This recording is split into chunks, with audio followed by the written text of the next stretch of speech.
Samsung S25 Ultra былтырғыдан қатты өзгермеді. Процессоры кішкене күштілеу, дизайн iPhone-ға ұқсас, бұрышы тік емес. Камера және батарея өзгермеді. Мен айтайын дегенім, S25 Ultra'да көп жасанды интеллект дамытқан, яғни бұрын болмағанды айтамын. Мен бастаймын, ал сен комментарий жаз, яғни өз ойыңды жаз.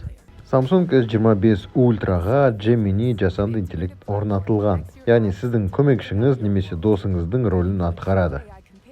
Оң жақ батырмасын басып, жақын тұрған итальяндық ресторанды тапты, досыма жібер десеңіз, тауып жібереді.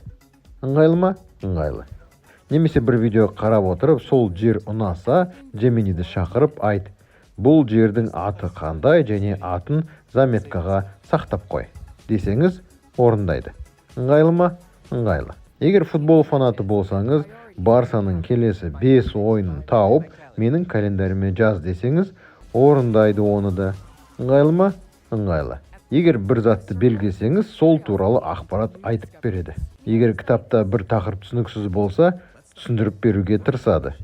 Егер музыка таныссыз болса, бір батырманы басып, қандай әуен екенін айтып береді.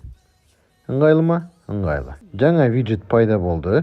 Таңертең тұрғанда қанша ұйықтағаныңыз, қалай ұйықтағаныңыз бүгінгі күнге тізбеге көрсетеді.